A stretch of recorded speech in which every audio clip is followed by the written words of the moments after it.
Welcome back to Too Much Future, the show where we play through the Fallout games and we talk about them. We are on, this is episode 35, I think. Yes. And we're talking about Point Lookout, the fourth DLC for Fallout 3. I'm Cameron. I'm Michael. This is the fourth DLC, right? It is. Okay. Well, you ever been on a riverboat? Actually, I have never been on an actual riverboat, so this was a first for me in terms of, the types of identities and experiences you take on as a gamer. Mm-hmm. It's a big and important one. Well, okay. I don't even know how to start this. There's a riverboat. That's it. Like, it's not more complicated than that. Yeah, because it's a DLC, you install this thing, you install the DLC, and you start the game, and the game's like, hey, guess what? People are talking about this weird riverboat that's showing up on the river. Maybe you should go check it out. And so you do. There's a guy on this riverboat. Mm-hmm. And he is what, I don't know, some sort of huckster? Yeah. His name is Tobar. Tobar the Ferryman. Is that a reference? Is that some sort of prairie poem reference? I am not sure.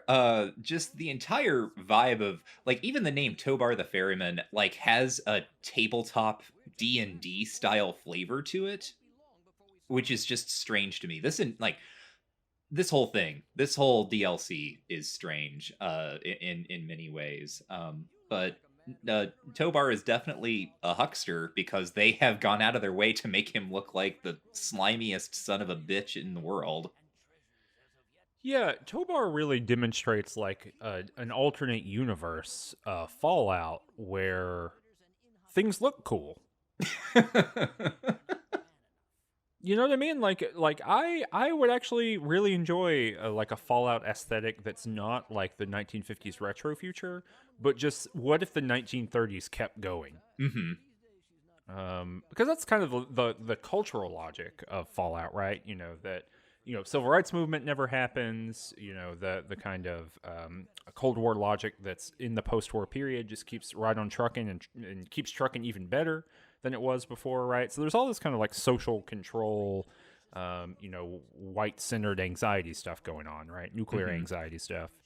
But in that time period, it wasn't all not everything looked like an advertisement. There were a whole lot of aesthetics, and one of them was, this weird 1930s holdover, weird little tiny jacket culture, tiny jacket, ugly hat culture, weird mustache. Yeah, weird mustaches. That was all still around. That was all happening still. Unfashionable people, and so I wish that fewer people looked like Butch and more people looked like Tobar the Ferryman. Tobar has a business. He does. Did you talk to him about anything before you partook of his business? Did you talk to him about anything interesting? Well, actually, before I talked to Tobar, I talked to the woman standing outside his boat. Did you talk to her? Yeah, she made me talk to her. Oh, okay.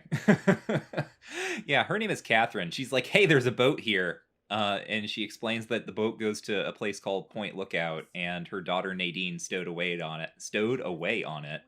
And please go find Nadine if you're feeling like it. So then you go talk to Tobar. I don't remember, and this is funny because I just reviewed my footage. I don't remember anything interesting that I talked to Tobar about other than you can ask him about what Point Lookout is, and he basically tells you it's a game expansion. He does say that. That is true. He's like, it's full of fun and mysteries and bewilderment. Yeehaw! Yeah. Treasures for everybody. Yeah, that's how he describes it. It's it's a place filled with it's an abandoned resort town filled with treasures untouched since the war, perfect for an adventurer like yourself. Yep. Well, I asked him a question. I was like, where does this boat go? And he said, well, this boat used to go to the Commonwealth, which is Massachusetts. And he says, and it also goes south to the Broken Shoals or something like that. Uh-huh. So I don't know where that is. That's maybe like South Carolina, something like that. I think it is. I think it is the Carolinas. So you know what? That's the next. That's Fallout 5. Calling it here. Carolina. That'll be. We're gonna find out all about Colonel Autumn's family. I'm going to Carolina in my game. So did you buy this ticket from Tobar? Yes, I did. I just want to mention very quickly, because I was thinking like, oh, I should just see if there's like a wiki entry on Broken Shoals. So I Googled it just now. The number one response is a scented candle, uh, manufacturer, called Brook and Shoals.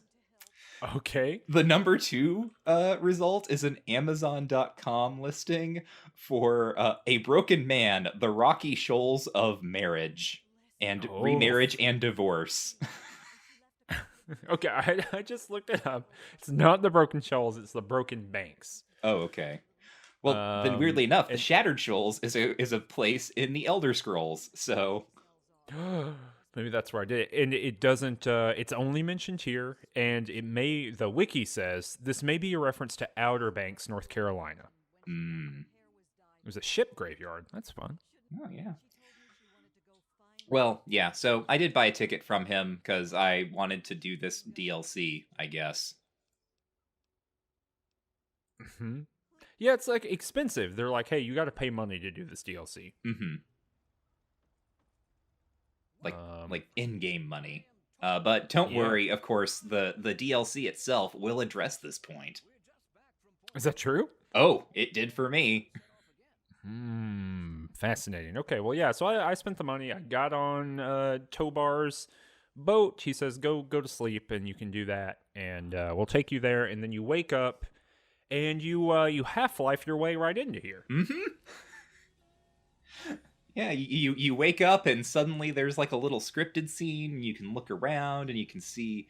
I mean, it's atmospheric. It's maybe as good as Point Lookout gets. You see kind of this boardwalk. The docks are crumbling. There's an old lighthouse.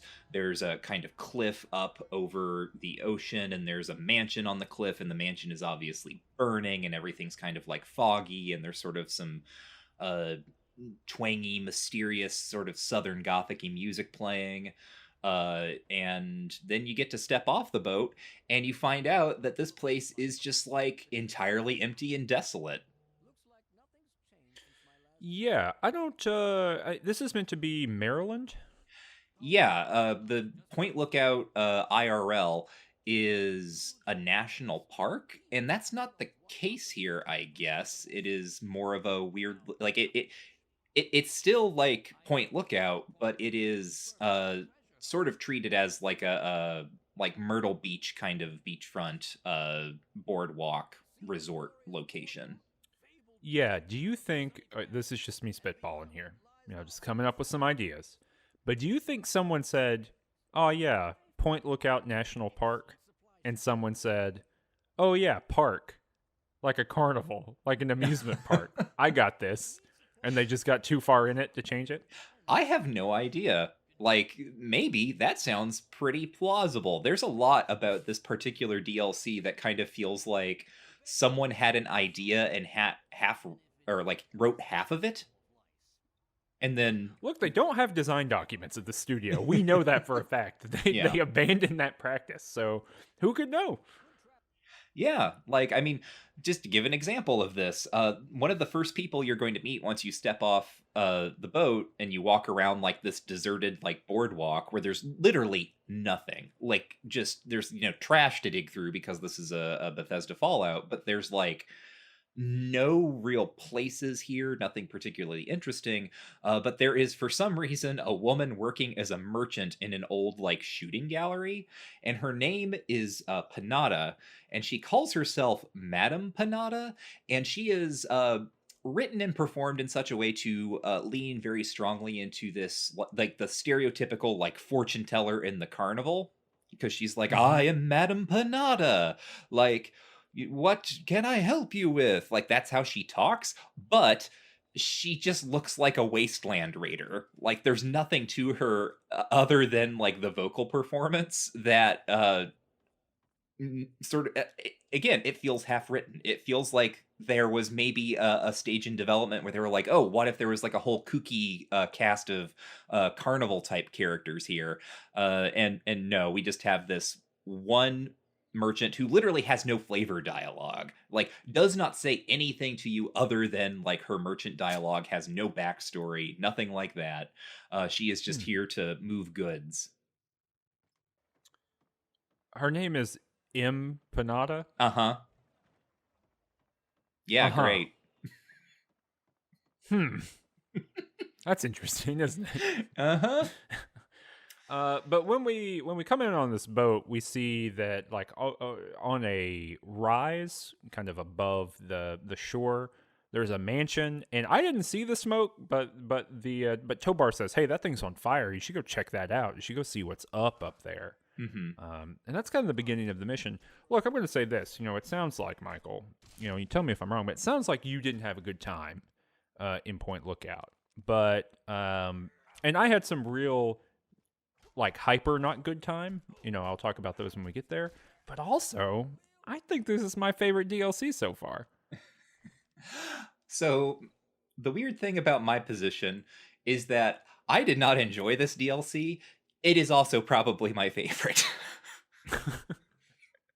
Like just in terms of like I guess what it's trying to do, or in kind of the differences that it establishes between itself and sort of the main game. Uh tonally, but I also, as I have said multiple times at this point, I just wish it was more written, right? I wish there was more stuff being said here, because it suffers a lot from what we talked about in the last episode on Broken Steel, of this just being a challenge dungeon again. Mm. Of like, and like when Tobar says like, oh, it's just like filled with treasure, et cetera, et cetera, et cetera. Like that's the game trying to sell you on the DLC that you've already purchased, right? Like it's trying Mm-hmm. to sort of justify like why does this space exist and why do you want to go there? Well, it's because you want to get a bunch of treasure and like fight enemies, right? And that is sort of disappointing. I wish there was more of a story here. Yeah, Mary in the Discord was kind of talking about how the DLC for this kind of feel like of a different tradition, right? That they're like almost the way we would think of like post game content, right? In so Hmm. like the optional bosses and all that kind of stuff, and like an RPG, and that kind of makes a lot of sense to me. Like obviously that's true, but even that kind of like rhetorical mode of like, here's the extra thing for you who wants to get really into this whole deal. And in doing so, and in doing that, I guess like just narrative content is not high up on their list of like ways to do that, which is a little bit weird. But yeah, no, I agree. I think that the visual design of this place is really cool. I think some of the stuff that happens is really cool. Well, I think most of the visual design is pretty cool. We can talk about that in a bit. But yeah, exactly like, as you're saying, the enemies and the amount of damage they put out and the amount of damage they can take is just bad. Like there's no reason for it. It slows you down significantly. It's a real bummer. But I want to prompt you here, because I think this is the place to have the conversation. Earlier today, you sent me a video Hmm. that is the trailer for Point Lookout. Hmm. This is maybe the place to do this comparison you want to talk about. Yeah, yeah. So I had you watch this trailer because for whatever reason, I pretty strongly remembered the marketing for this specific DLC. And I think the reason was this was the DLC that was kind of marketed to me, or like someone with kind of my tastes. Each of the DLCs has kind of tried to do some sort of different theming so far. Um, and so like the like Broken Steel is kind of about finishing up the Enclave, and before that the Pit is kind of about going to a different location and sort of ruminating on like how slavery works in the Fallout franchise to some extent. uh well, Point Lookout is kind of marketed as sort of the trailer is lots of like raspy twangy banjo southern gothic music, like strange figures moving through foggy swamps. The logo is kind of this, you called it the Mario font, which it sort of is. Yeah, it's the Super Mario Yeah. font. But it's sort of, I think, intended to suggest like 50s horror films, Hmm. in kind of a way, right? Because it's kind of a very rough looking font, and just the creepy mansion. Here's some like strange stuff bubbling in the swamp. Uh, that whole you go through the swamps and there's like all these dolls hanging by strings from the branches. So I remembered this and thinking like, oh, okay, maybe I would be interested in this DLC, even though I am not a DLC person, because I was like, okay, this is like the horror DLC, and that's my genre. That's the stuff I like. Uh, but the actual experience of Point Lookout, while it still had like the reasons that it feels like a DLC are still in there, but the actual experience of playing it is more just like I am running around fighting different types of ghoul again. Yep. Southern ghouls. Yeah, Southern ghouls. I'm opening up every single container and finding 3 more Confederate hats. I didn't find a single Confederate hat, and I found that very disappointing. Is that true? Because I was finding tons of them. Didn't find a single one. Also, I don't know very many containers, so that those two things could be related. So yeah, yeah, it is like in terms of atmosphere, I do think that this works, but again, it doesn't. It has a plot that I think maybe it tries to spin as kind of like 50s B movie horror, but it never quite lands because it never really goes in the direction. It turns sci-fi in a weird way.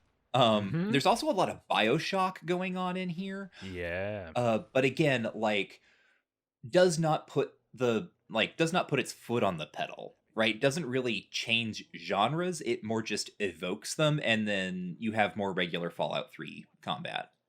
Yeah, absolutely. That kind of like question of evoking genre, like it's got all this Southern Gothic stuff to it, right? And this kind of like, especially the like, the Civil War is over, and yet we live in the lingering, remainder of it. This kind of Faulkner kind of shit Hmm. going on. Um, but doesn't do anything with that except give us mutated inbred Hicks. Yep. And y'all, I'm not into it. Like, fuck this shit. I It's hate it. it's bad. It's so bad because like I mean it's so first of all, like you have your basic like horror movie bad stereotype, classist stereotype about like the evil redneck, right? Or the evil hillbilly or whatever. Yeah, Uh think the hills have eyes. mhm. Yeah, so The Hills Have Eyes is a good touchstone because layered on top of sort of your basic, maybe deliverance kind of thing here is the idea that these are people who have been exposed to like the various contaminants that are now in the water and, radiation on the wind and all this stuff. Um, so literally, like what are called swamp people by the game, um, who are just like they look like people, right? They look like human beings, except they are like, their bodies have been changed in ways to make them seem less human, to sort of suggest various types of like disability or whatever, and they have no society, right? They literally are like living in 200-year-old abandoned trailers out in the swamp. And Yep. and they are just ghouls, right? They are ghouls that speak, that like have Y- speech.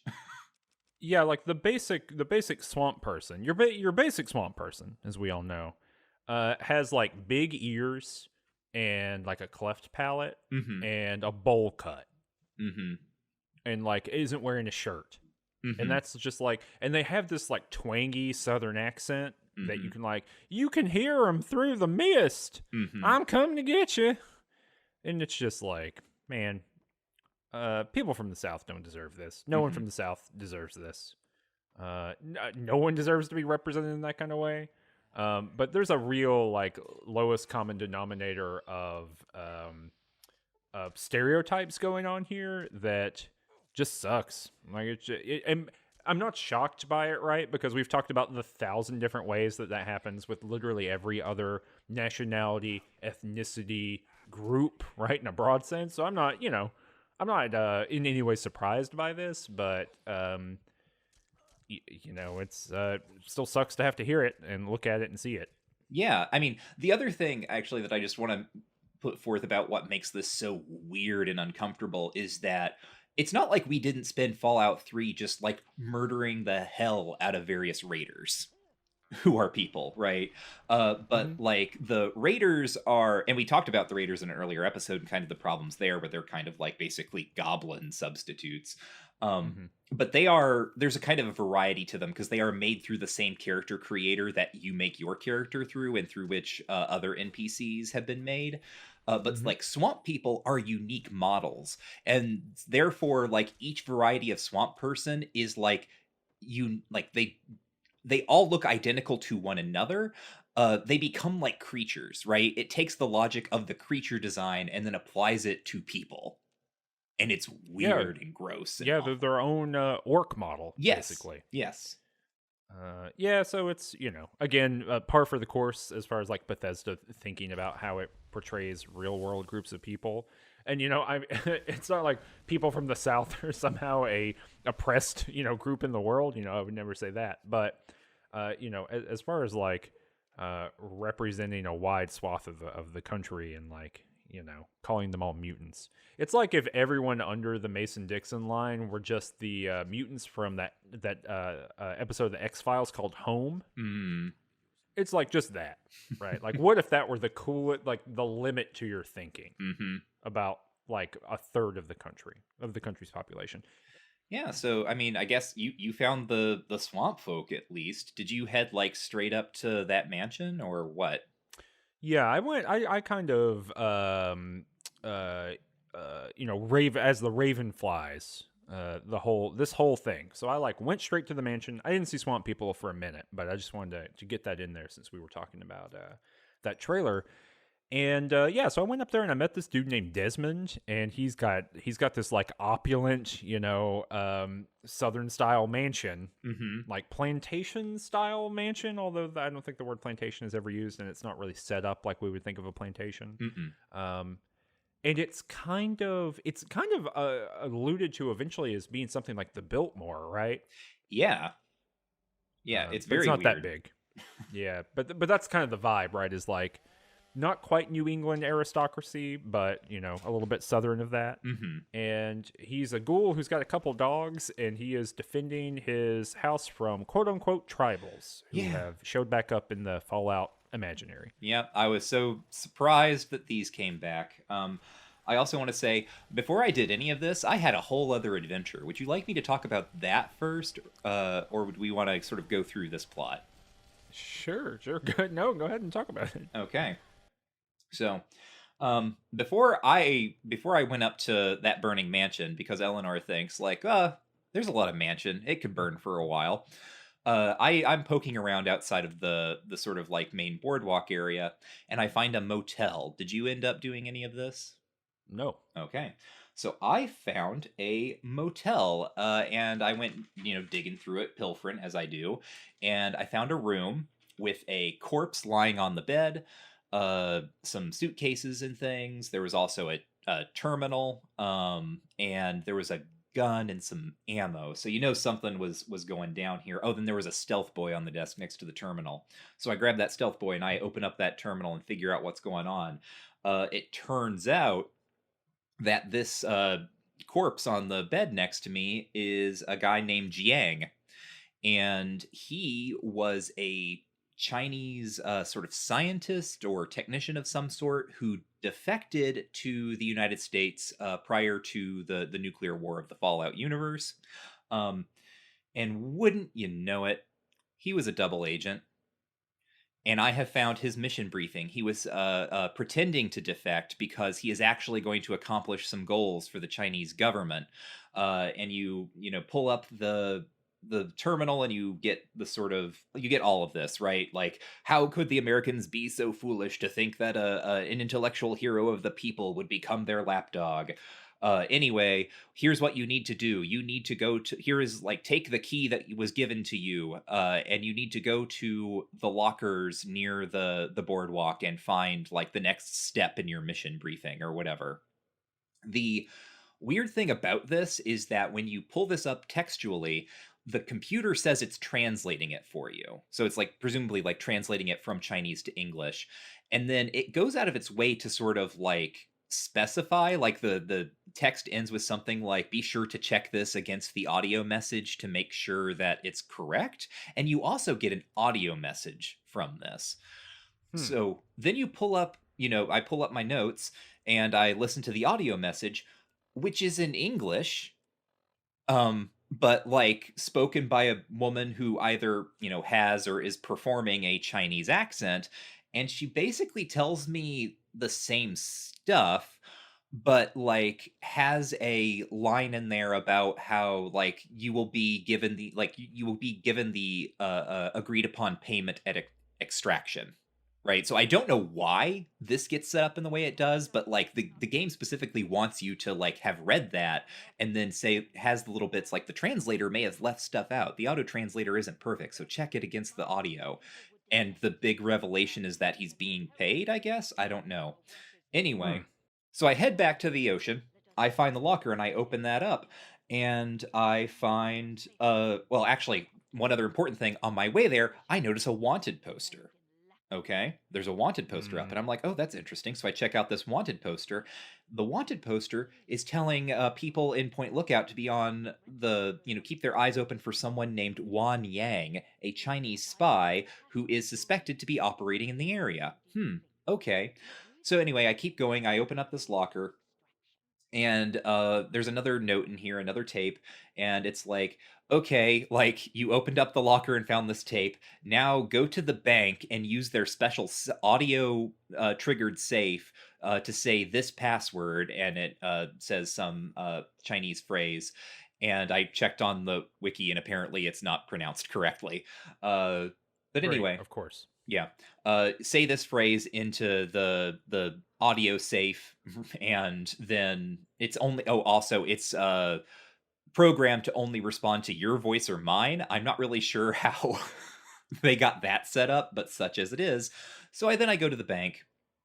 Uh, I check on a terminal there, poking around as I do, and I find out that the people who worked in this bank had a problem with their getting locked out of the audio safe, and so they had to make tapes of like the bank manager saying the password so they could play it back to unlock the safe. So it's like, great, now I know how to do this. So then I go into the little vault room and I play my note for the audio safe, which is like this little intercom thing, and then that opens another safe, and I open that up, and it gives me another tape, and it explains why I'm here.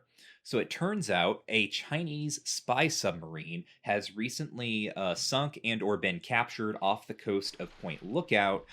It is my job to, well, not my job, but it was Agent Jiang's job to destroy that sub before Americans could, disassemble it and get any intel from it.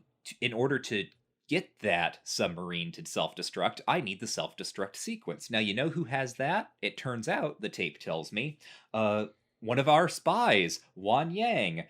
She was keeping the self destruct code in a dental capsule, but her whereabouts are currently unknown.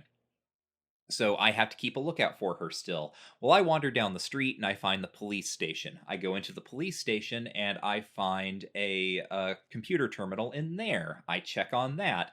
And I find the logs from like I can't remember what the government agency name is. It's not a real one. It's something they made up for the Fallout universe, but it's kind of like some sort of FBI, CIA thing. I find some logs from him, and he explains how they have recently captured the Chinese spy Wan Yang, also known as the Five Claw Dragon.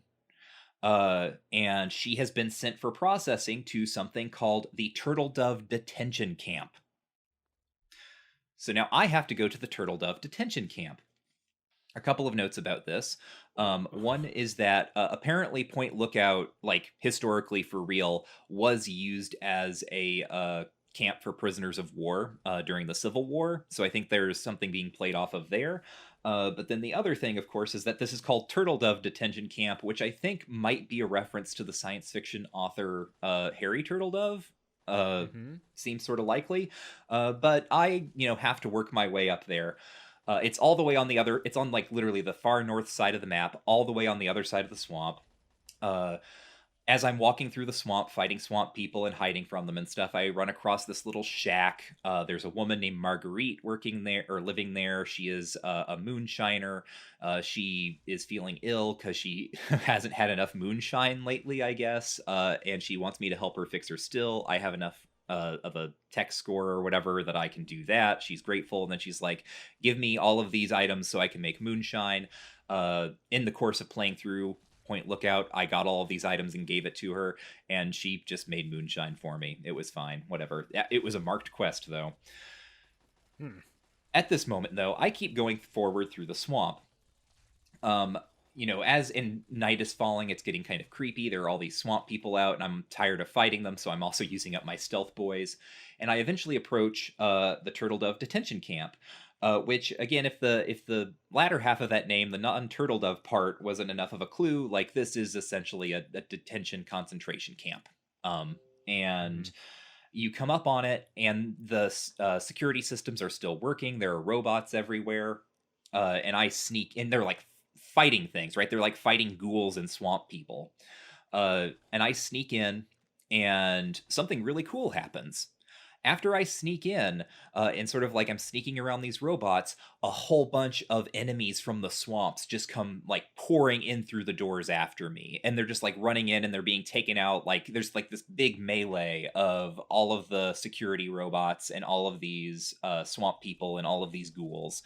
And it's kind of cool, like in the middle of this, like half destroyed camp. Turns out it's scripted. I had a really nice moment in gameplay where I was like, wow, it's cool how I let all these enemies in here and now they're just destroying each other. But it turns out it's scripted. You poke around the concentration camp. It is a concentration camp. It is very strongly implied that there was not a single white person being held prisoner here. This is bad also for reasons that should be obvious within the context of Fallout and outside of it. But you go through and you find like all the torture rooms, and you find the skeletons that were the people who died while being tortured, and then you find the like commanding officer's office, and you read his or her, I don't know, their computer, and it's like, oh, Wan Yang died while being tortured. We put her corpse in the mortuary, and we're going to, dispose of it. So then you go to the mortuary, and you go down there, and you find her corpse, and you get the capsule. Yes, you get the capsule, and that has the self-destruct sequence. So then you have to go all the way back to the other side of the map, jump into the water, and swim off, and you find the submarine. You go into it, you enter the self-destruct sequence or whatever, and then go back to shore. You get to watch the submarine blow up, and then you have been told you should go back to your hotel room for your debriefing. And you go back, you get another tape that tells you like, oh right, now like for your extraction you need to put on the chromatic spectacles that we have hidden in the toilet tank in your bathroom. So then you go into the bathroom, there's a pair of glasses in there, you take them out, and it's like, okay, so once you have these, go up to the Calvert Mansion and go into the garden there and put on these spectacles, and you'll know what to do next. So after all this, I walk up to the Calvert Mansion, and instead of going in and meeting Desmond for the first time, I go over to the little garden. There's like a greenhouse there. And when you put on the glasses that you were given, there's like a series of urns, and you have to like hit them all in a certain order. And when you put on the glasses, you can like see they have like markings on them. This all just like comes out of nowhere. There is no context for this. This has never happened in Fallout before. Yeah, this is this seems exhausting. It was so weird. So you have to like you hit these urns because you can put on the glasses and see the markings. You hit the urns in a certain order, it opens up a secret passage, and you go down, and it's a safe room, and it's filled with tons of loot and ammo, and there's a protectron down there that's like saluting you as comrade or whatever. And it's like, please come to follow me to payment processing room or whatever. You will of course recall that it was important that I knew that Jiang was potentially being paid to be a spy rather than doing it for, I don't know, uh, having a country or something. Uh, Sure. but so I go into the room where the Protectron leads me, and take a wild guess as to what happens now, Cameron. That Protectron's going to whip around and laser you in the brain. Close. The Protectron closes the door locks, and then the room starts being pumped full of poison gas while Mm. I am informed that I am too much of a liability for the Chinese government to continue to, entertain me. So I have to, there's some stuff is broken in the room, and you do a little bit of platforming and you can jump out and leave. Uh, if you want to know more about the racist history of representing people of Asian descent as inherently unknowable and prone to being betrayers in times of war, I suggest you check out our other show, Game Studies Study Buddies, especially our latest episode, which is on the book The Race Card by Tara Fickle, that has chapters that are all about this. Yeah, really an example that, you know, could would have been useful in the book. Yeah. I mean, not it wouldn't have made the book better. The book is great already, but maybe a moment where the video game world is running into that. I was gonna say it's That a book is real really, case in point for a lot of arguments in that book. Uh, yeah. yeah, and then I met Desmond, and I got to murder dozens upon dozens of tribals with him. And I don't know how this might have worked out for you, Cameron, but for me, every single tribal that shows up is a black or brown person. I didn't quite have that, but they are generally darker in tone, Hmm. and I don't know what that means. Impossible. What an opaque developer brain, Mm-hmm. right? The tradition that we're brought up in, Michael, is that you can learn about the world by looking at the work, and or at least someone's imaginary by looking at the work. But good God, I don't know who could ever know. I want to double back on one thing really quickly, though. Do you think that means, since the safe room is on this property, do you think that means that the family who built this mansion are in the pocket of the Chinese government? Well, you see, that would be a connection you could draw, but it's not something that seems supported by what we learn later. Well, exactly. I mean, it's kind of like the calls coming from inside the house if that's the case. But I don't know. I guess we'll find out. Yeah. But yeah. So we meet Desmond there, and he's just a ghoul, like we said, and he's trying to defend his mansion that he's hanging out in. You have to do this fairly long kind of dungeon crawl quest where you go to the East Wing and the West Wing. What's his name is there? The guy, Martin Sheen. Martin Sheen. Martin Sheen is there, but as his character from the Dead Zone. No, Martin Sheen isn't there. Gosh, of all the people that they could have gotten, that Bethesda has celebrity inserted into things, why not Martin Sheen? Oh, I wish. Oh man. In He's the great. Carolina Fallouts, we're going to get Martin Sheen. Oh, I want to see it. But anyway, so you go back and forth, and you basically have to go and shoot these red containers that blow up the entrance points to each side. And you go back to Desmond, and he's like, you gotta figure out why the tribals are coming for me. And he calls you an idiot. He's so mean to you. I was gonna He's say, such a jackass. Desmond's character note is that he's just deeply unpleasant. Yeah, so much to the point where you get a very kind of Fallout-y dialogue option where you're like, yeah, we get it. Your thing is you're mean. Yeah. And it's like, yeah, we do get it. Way to hang a lampshade on this whole character. But yeah, he's just rude. He's got a sniper rifle. He's pretty rad in that regard. So he says, go to the cathedral and figure out what the tribals are up to. Because they're why are they attacking me? Yeah. The tribals are centered in a cathedral that's sort of like further up the coastline, and they keep coming and attacking the mansion, and he has no idea why. Yeah, there's a lot of Skyrim in this. Uh-huh.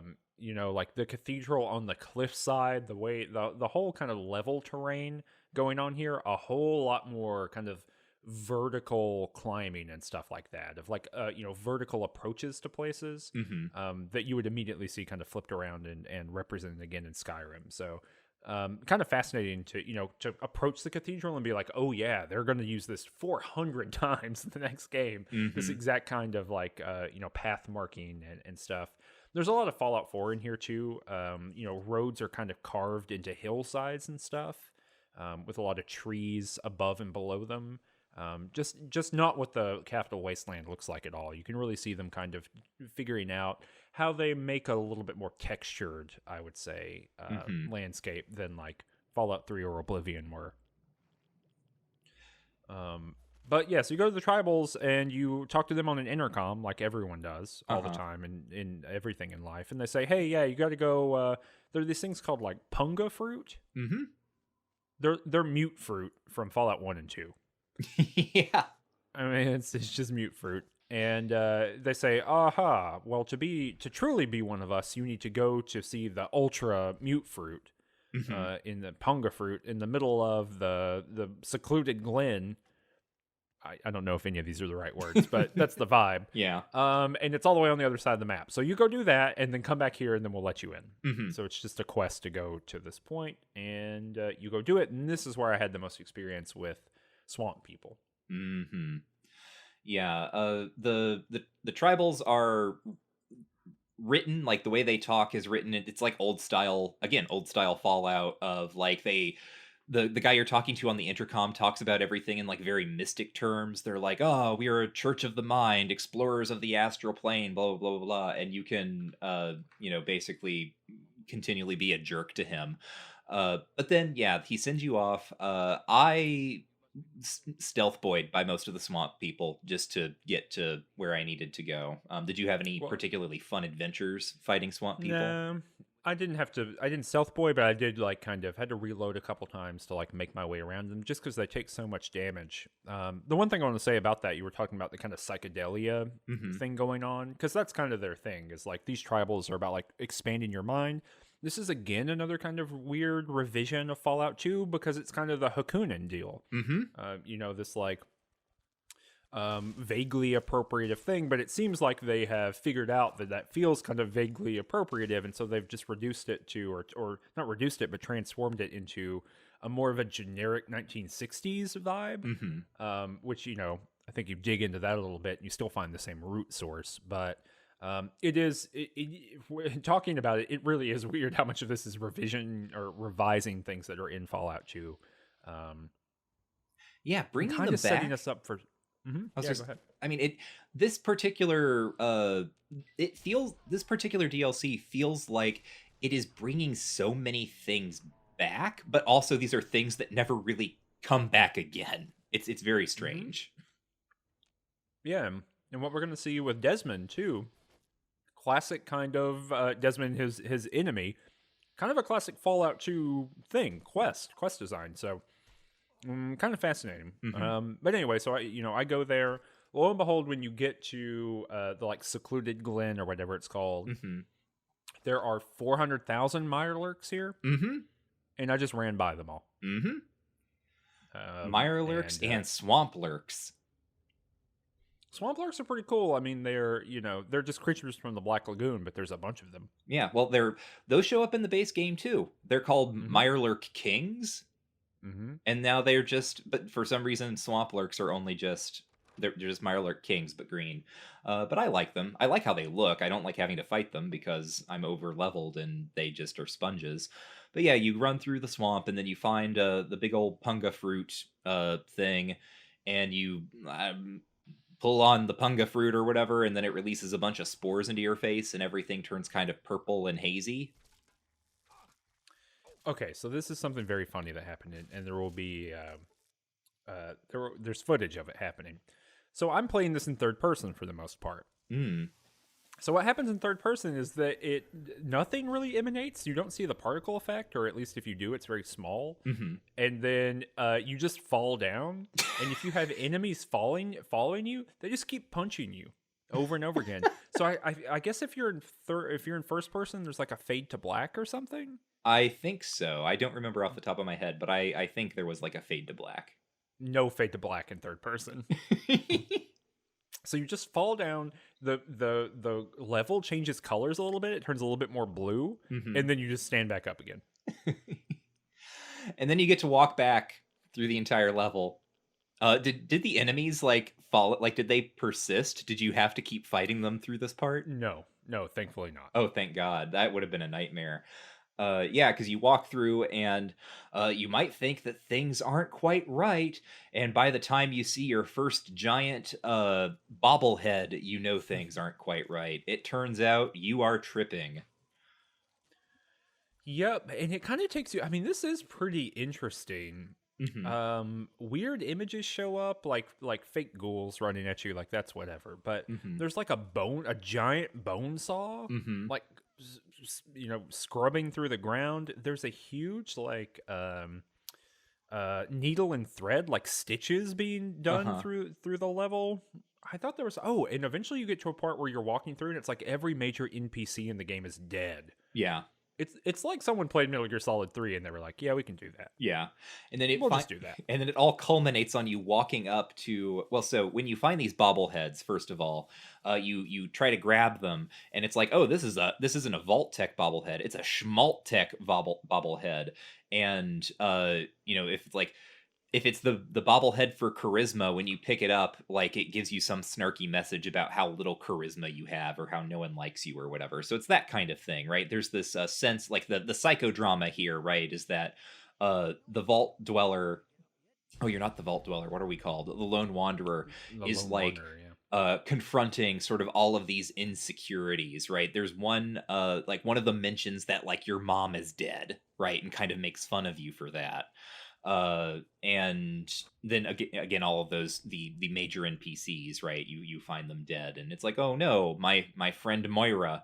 But then you eventually get to a big old nuke, and there's a Mr. Burke standing in front of it, except Mr. Burke is named Mr. Break now, and he tells you that things are going to be okay, and you'll be all right, and then the bomb explodes, and then you wake up and you're outside of the swamp, or you're outside of this little corner of the swamp.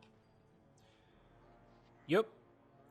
So you head back to the cathedral because you've done the thing that you're supposed to do.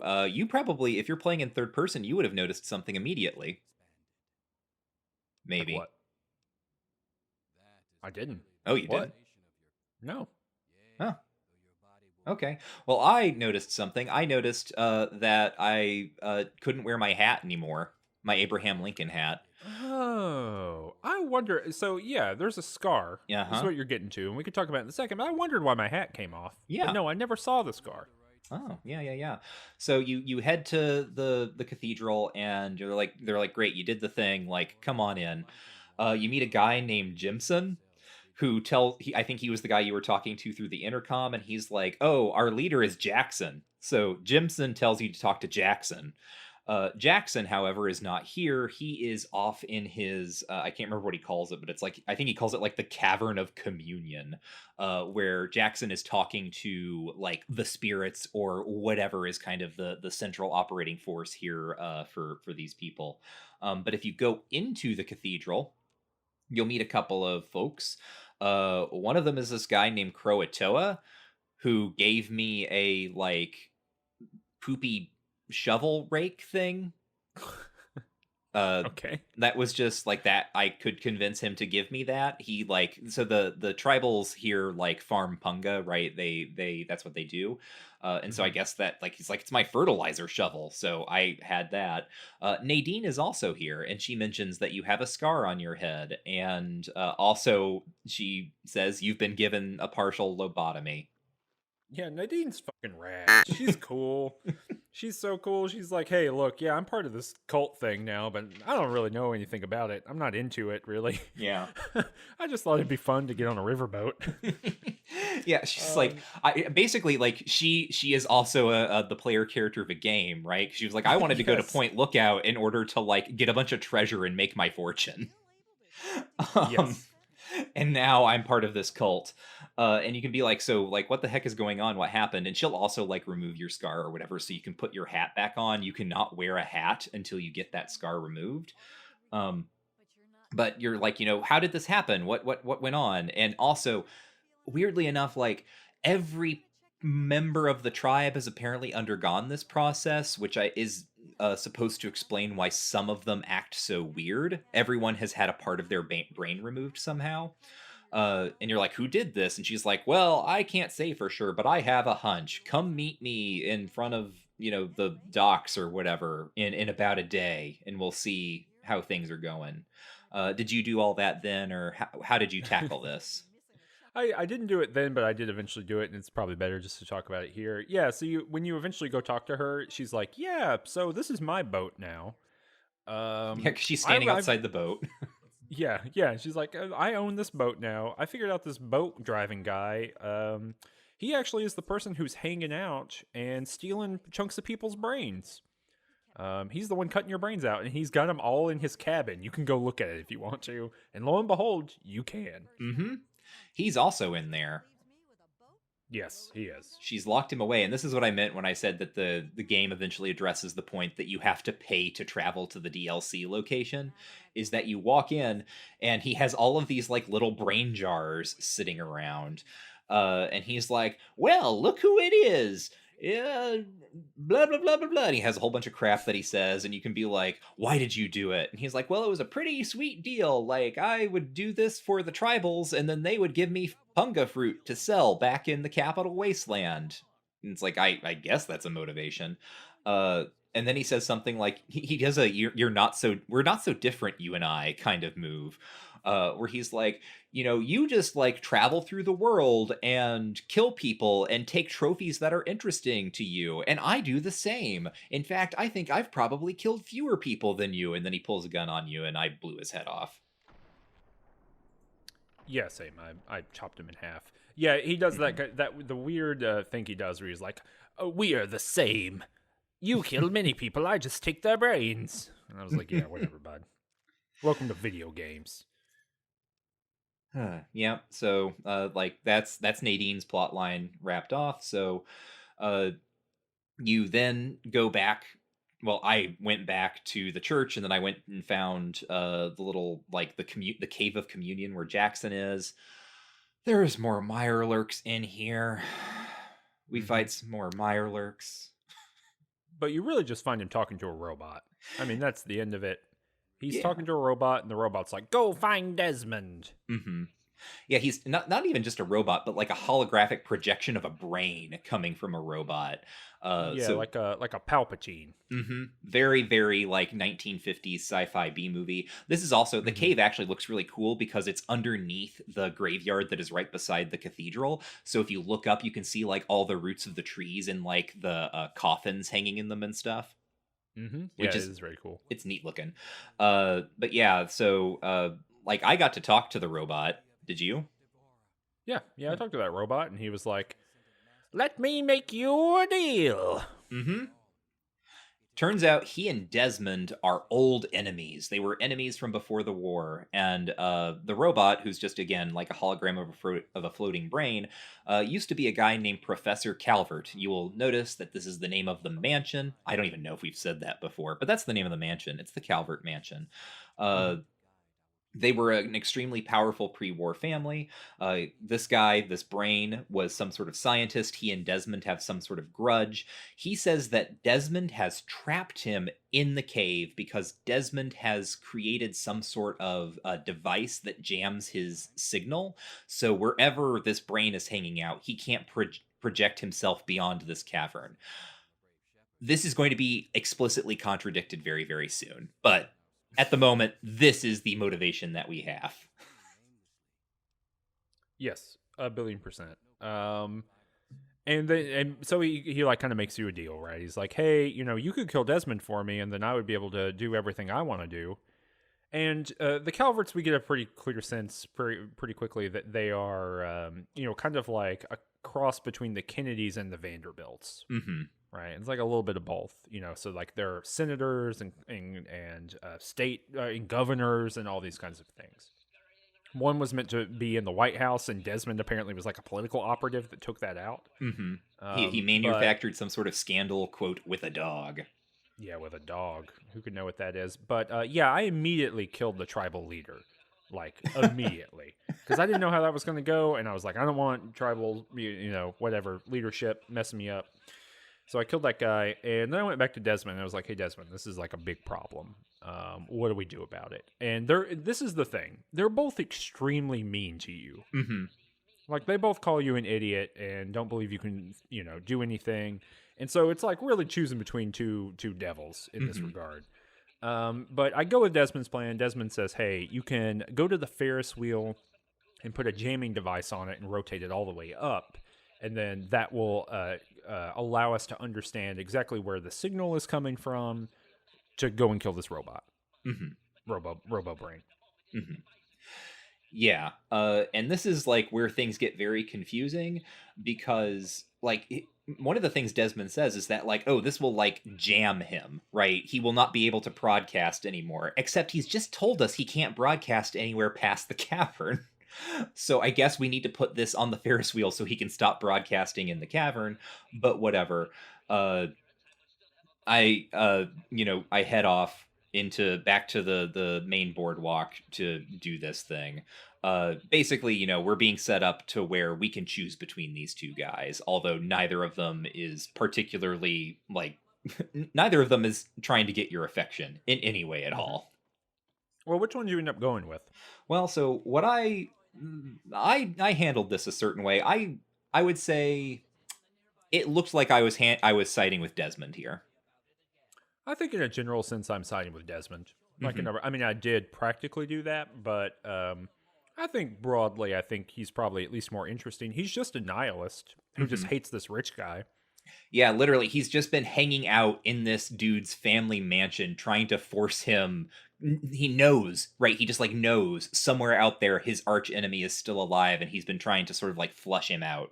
And finally, it's happened.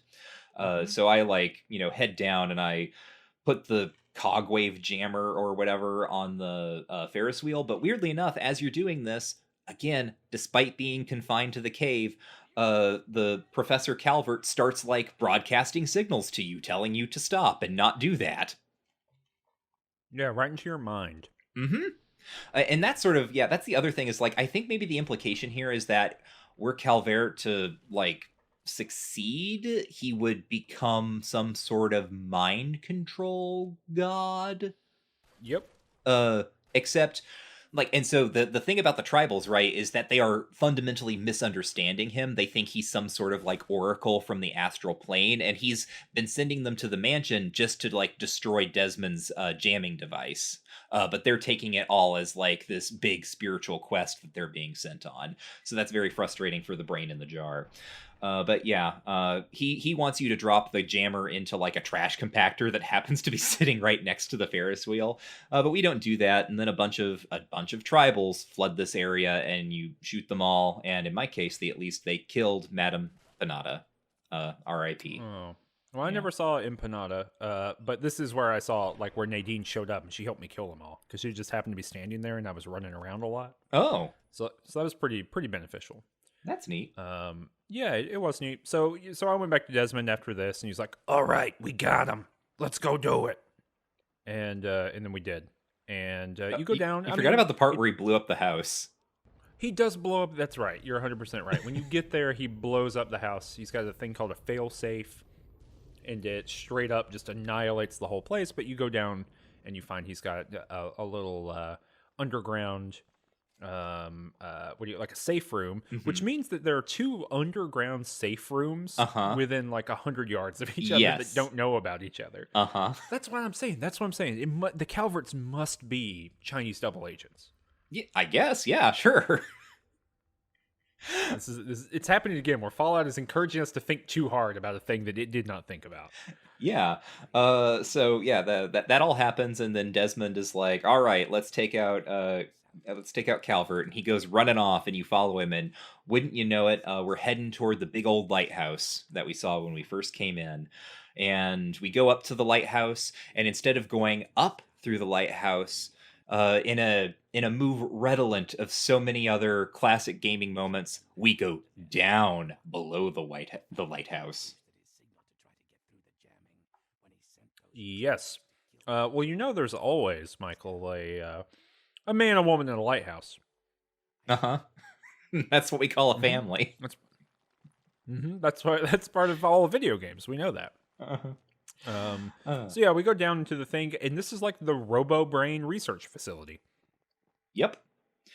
Yeah, it's where they were like, you can go through and read on a bunch of terminals and find out that this is where they were making the Robo-Brains or like experimenting with them and trying to perfect them. And you also find out, like, you can find like a complaint, like an HR complaint from someone who's like, the archives are being taken and or like moved around or whatever.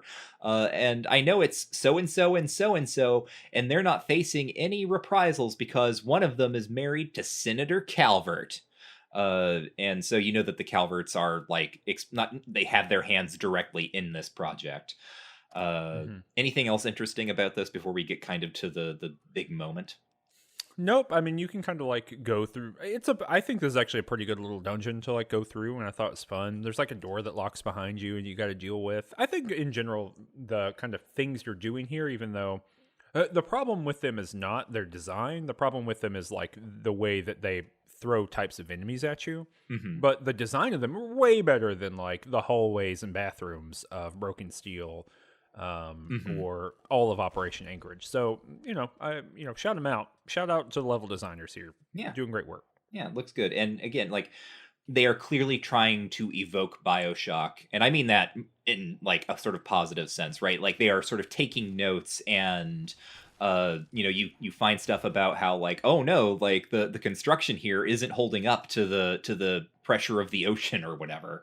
Hmm. So Hmm. little coy nods like that. But eventually you get to the very, very bottom and you meet the brain in the jar that is Professor Calvert. And he and Desmond yell at each other and you for a little bit. And if you're me, I didn't care. I just ignored them and I went looking for treasure because that's what I've been told I'm supposed to be doing. Uh, Hmm. and as I was like digging around looking for treasure, Desmond went walking around too, and he got killed by a Robo-Brain. Dang, killed by Robo-Brain. Uh huh. Well, that didn't happen for me. I just eventually I had to pull out a gun to shoot through the Calvert in front of me. Hmm. But it all worked out. Yeah. Well, after Desmond died, I walked back up and I talked to Calvert, and then I shot him, and he died.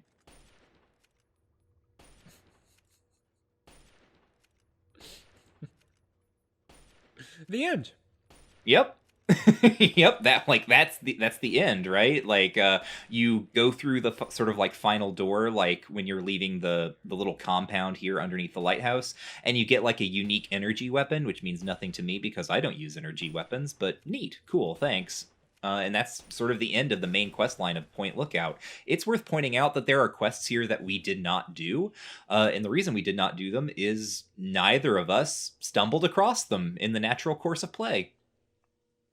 Yeah, well, just slight difference that happened for me at the end. I finished it, and Desmond was like, "Hey, great job! Thanks for helping me. My lifelong mission is complete." And then he turned around, and then I went into Vats and killed him with an axe. So, don't be mean to me. That's Tonk's rule. Don't be mean to me. Uh-huh. Good. If Balthazar, no one can tell him what to do, then Tonk just doesn't want anyone to be mean to him.